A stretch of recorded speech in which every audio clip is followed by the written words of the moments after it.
State of the Union address is drawing lots of attention, with some calling it a comeback for U.S. President Barack Obama.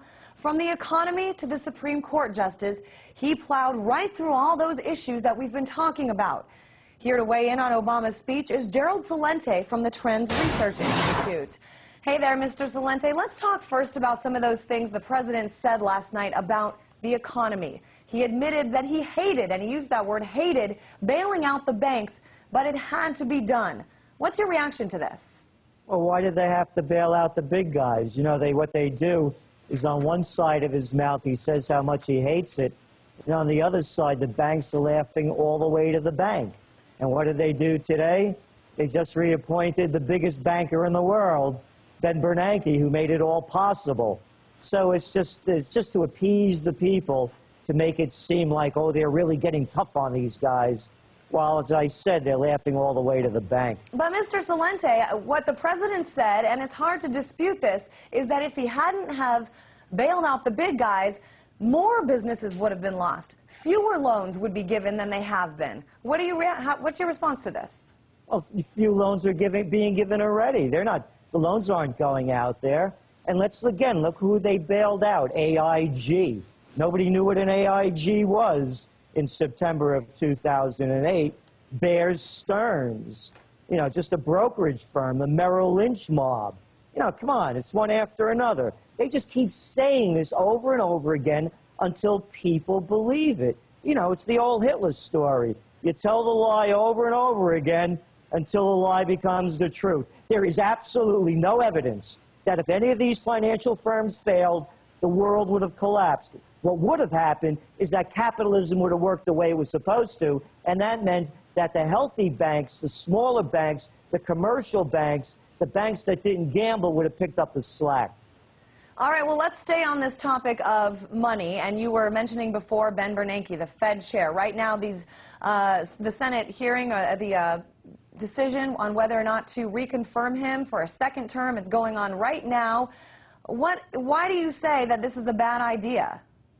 Well, he's the guy, I mean, you know, how could people be so irresponsible and keep being put in the same positions to act more irresponsibly?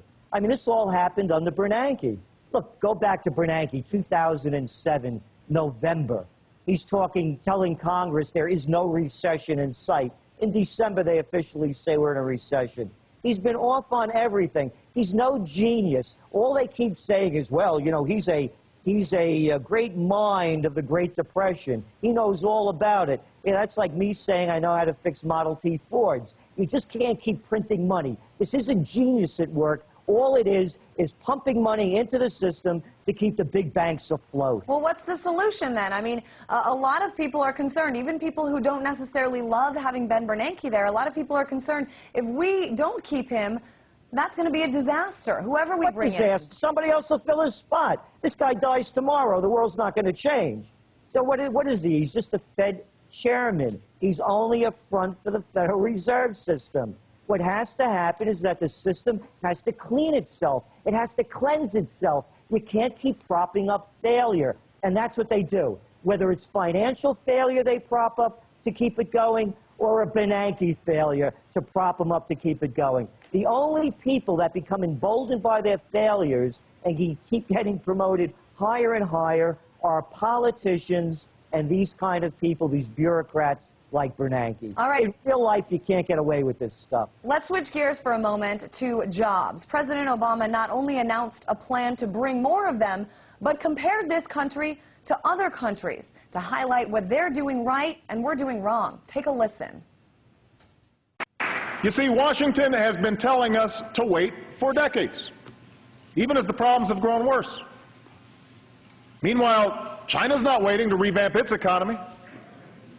Germany's not waiting. India's not waiting.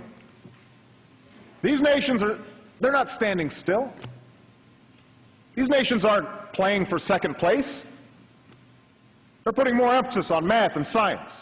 They're rebuilding their infrastructure. They're making serious investments in clean energy because they want those jobs. Well, I do not accept second place for the United States of America. All right, Mr. Celente, just wondering what you thought about that. Yeah, this is like a coach at a pep rally or at halftime when the team is behind in the locker room. How could he compare what China's doing?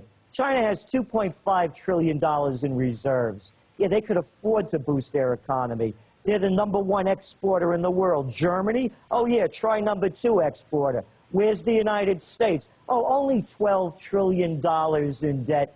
These are the kind of lines you throw out to the people who don't know any better. And again, Obama's the perfect coach. This is nothing more than, as I said, a pep rally. You saw it with Pom Pelosi jumping up and down, cheering on the Congress to stand and rise and sit like seals, and Biden looked like a bobble doll, bobbing his head, yes, after every sentence that Obama spoke. No, this is just theater. That's all it is. You know, they're saying that politics is the second oldest profession.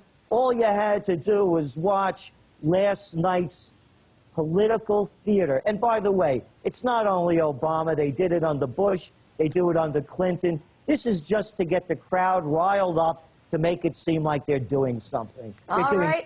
And speaking of riled up, that's what we always like to do with you. Thanks for joining us, Mr. Celente. That's Gerald Celente with the Trends Research Institute.